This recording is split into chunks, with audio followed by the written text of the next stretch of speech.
We've come to Atiu to dive in the underwater caves here that no one's ever explored before, and we find it a lot of fun, cave diving. It's quite dangerous, and you'll see some of the things we do on the tape, on this tape.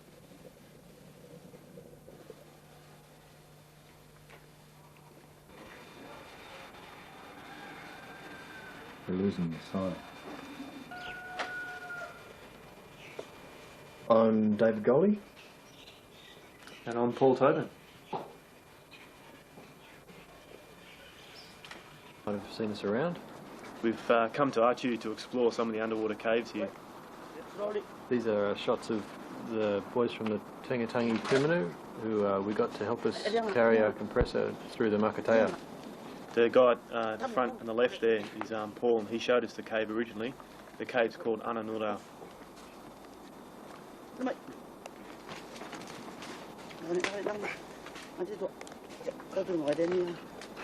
As you can see, the compressor is pretty heavy, and these guys did a great job getting it through the Makatea. It was pretty hard work.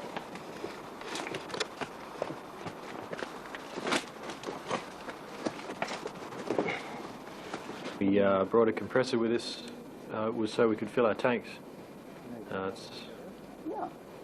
We have to bring the tanks up from the cave. There's a cave down there, and fill them at the compressor there. This is the head of the top of a scuba bottle here, and we're connecting one of the filling hoses off the compressor to the bottle so that we can fill it with compressed air. And turning the valve on now. Right, just go again. This is a petrol motor that we have connected to an air compressor. Okay.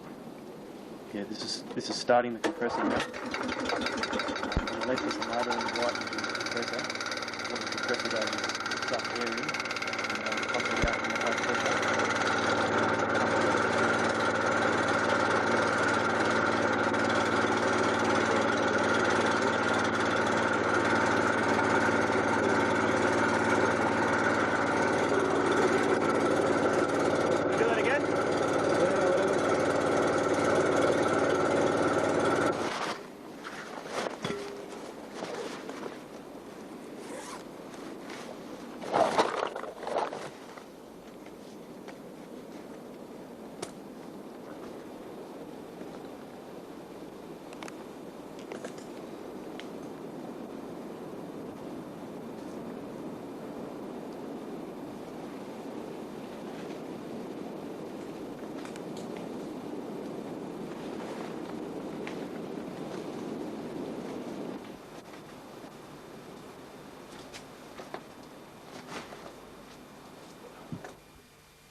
You can see carrying the bottle through the cave it takes about, what, 10 minutes to get down the water? Maybe a bit less, but it's pretty strenuous. It's quite hot inside these caves, it's very sweaty stuff. Down to the water for every dive, and then 2 bottles back up to the compressor. I've just got 1 in the pack there. Are you guys trying to come through here? They're too heavy, this is a good shot. There's some tricky sections walking through this cave here, carrying a tank on your back. We take the tanks one at a time because they're too heavy to carry 2 at a time. Ooh.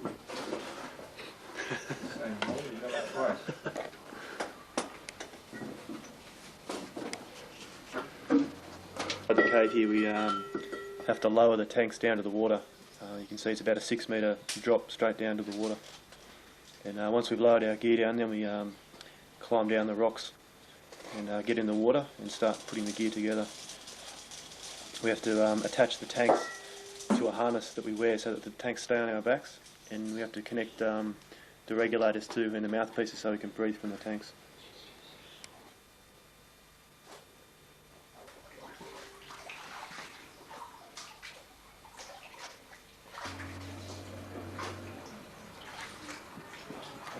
Here we are in the water, gearing up before our dive. We probably spent about half an hour to an hour in the water before a dive, putting all our gear together. It's me threading my regulator hose.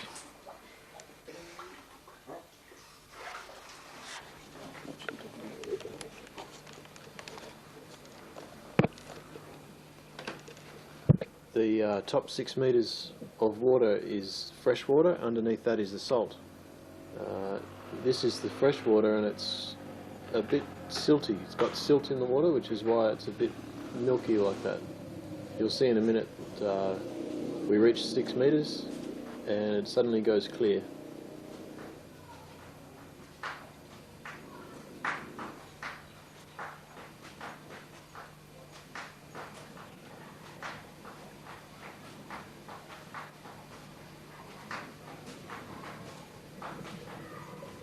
You can see the line there now that we've put in the cave that we used to follow, just to make sure we can find our way out again.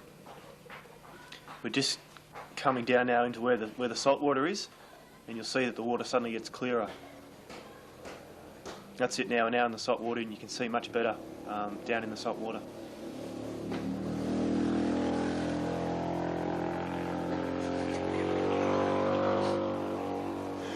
There are no motorbikes down in this cave. But there is a lot of silt, and like you can see now, sometimes the water gets quite murky and you can't see, and that clears up again. Every time we swim through a tight section, like you just saw then, bubbles and our fins knock the silt down into the water and you can't see for a while.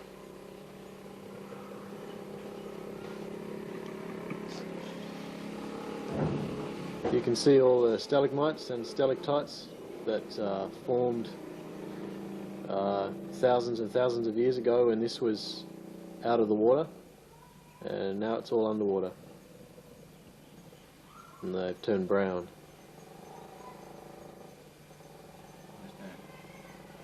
The salt water's turned them brown. They used to be a creamy colour that you know from the caves, if you've seen them in the caves.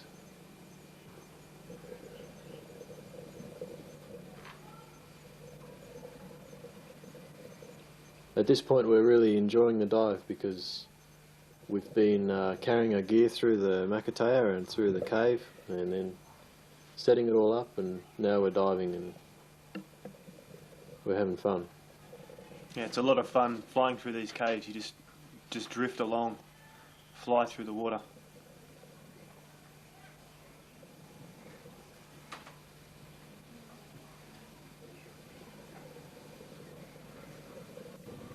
Okay.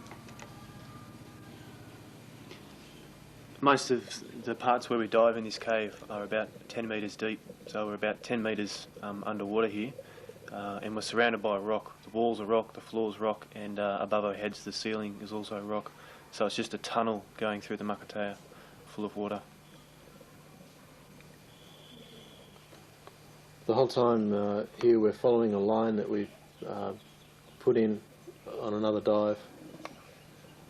You have to take a line everywhere you go so that when it silts up or gets dark you can find your way back. All our gear is very carefully rigged up so that we know where everything is and we can get to everything in an emergency. You can see the reel there to the right of my two tanks. When we get to the end of the line we're going to tie that on and keep exploring into the unknown. But we take that reel everywhere we go. We each have a spare reel. We have 4 reels in all. You can see there's 2 tanks on the back there. The reason for that is we have 2 independent systems for breathing. If we have a problem with one of the tanks, then we have another tank as a backup that allows us to get out of the cave safely. Similarly with the lights, I've got 2 backup lights on my helmet, you can see there. I've got 2 primary lights, two bright lights. So between the four of them, I can be sure that I'm not going to find myself stuck in the dark.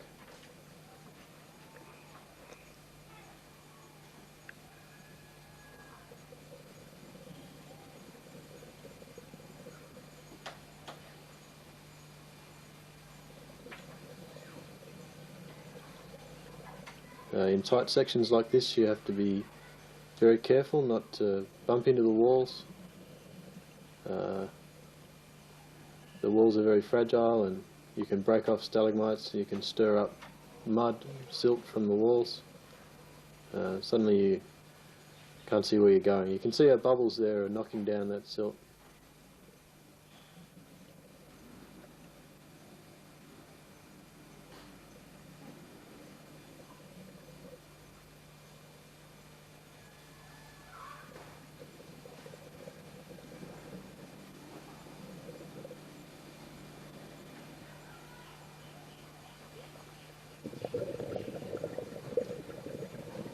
There's lots of delicate formations throughout this cave. You can see on the left there, there's some long thin stalagmites and stalactites.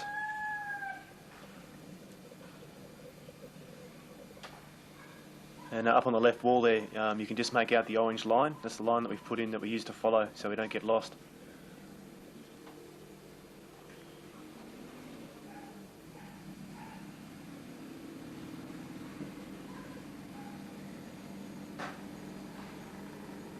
At this point we're about 100 metres from the entrance, from the pool where we started. And there's no quick way out. If we have any problems with our gear, we can't just come to the surface, we have to swim back 100 metres.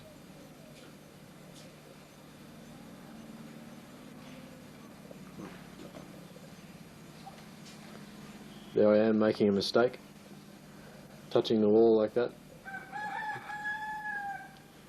The bottom of these caves is covered in really fine mud that just sits on the bottom, but if you touch it or even wave a fin at it, it'll stir all the mud up and you won't be able to see it all.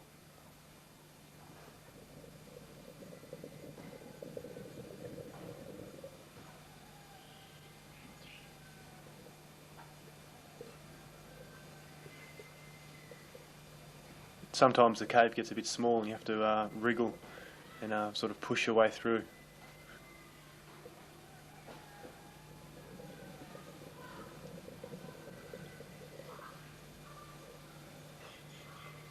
Great thing about this cave is you get to a tight section like that and then it opens up again and you're floating through clear water again.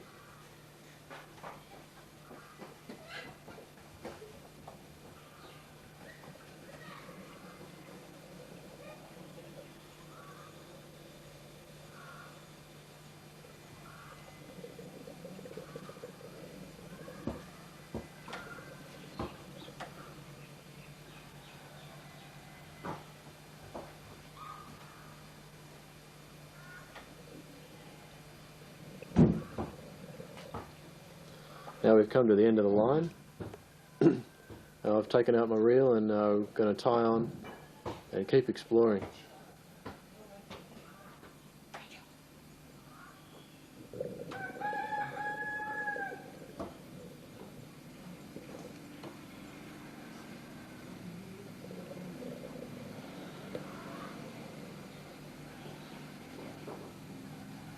You can see the aluminium box on the front there. That's a battery pack for our torches.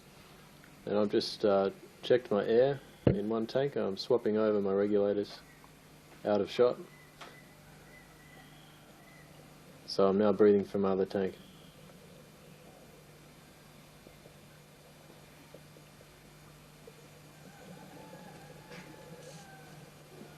From this point it gets quite tight. There's a restriction here. I'm just looking at it wondering which way to tackle it.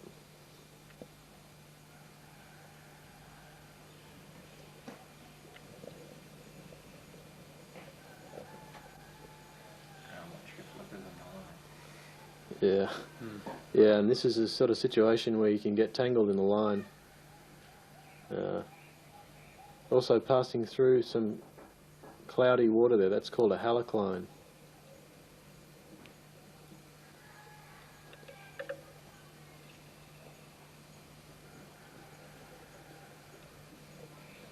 Looks like I'm a bit stuck there. It's very important to stay calm in situations like this because we're a long way into the cave and panicking is no help at all. If you get stuck, you have to work it out yourself and turn around and come back. Probably the most important thing about cave diving is to stay calm.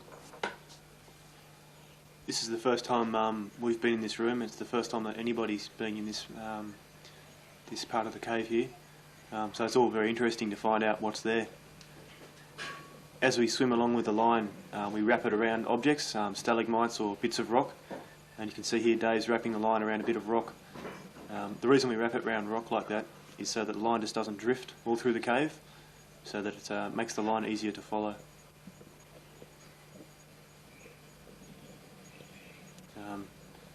Dave's just about to find out that this passage doesn't go all that far and he can't fit through, so he turns around and comes back out again. Here he is now, and as he comes back, he reels that line back in.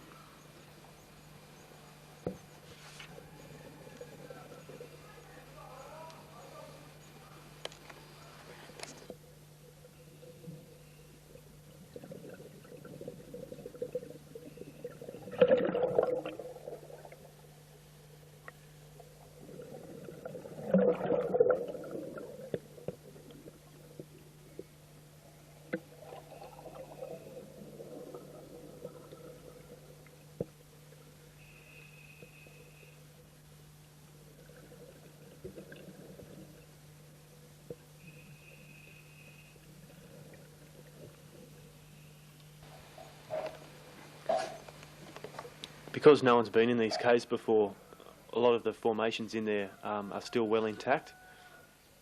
They're very delicate. They're long, thin stalactites. You can see some of them here. There's lots of them throughout the cave.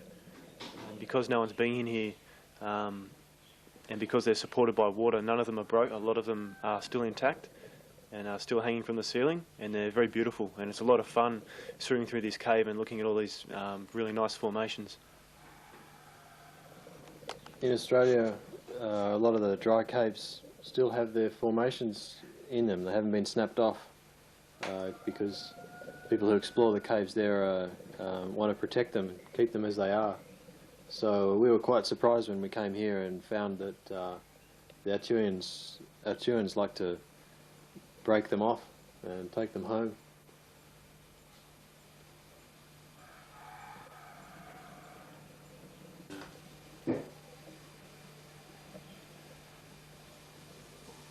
Brilliant. Yeah.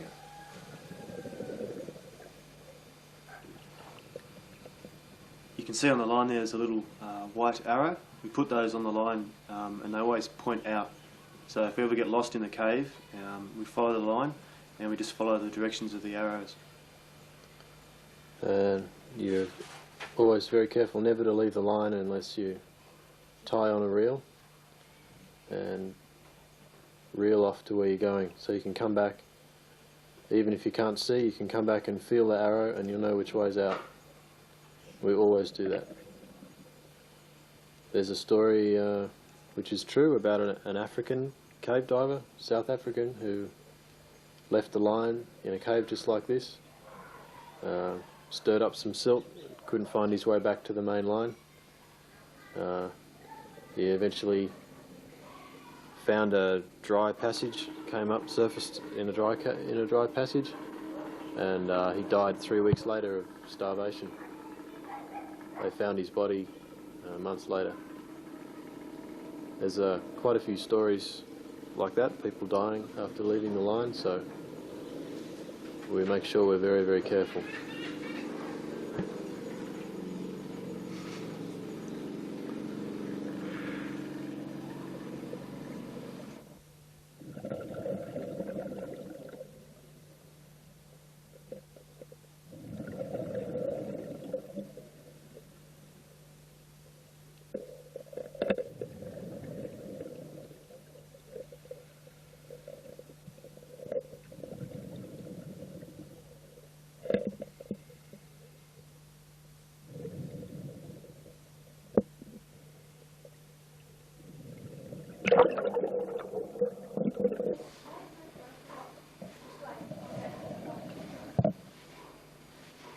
We have 2 tanks of air, and every so often we check our gauges to see how much air we have in the tanks, and every once in a while we change regulators from one tank. I'm taking one reg out, and we put the other one in. That's connected to the other tank, so that we take a little bit of air from one tank and then a little bit from the other tank, and we just keep alternating tanks.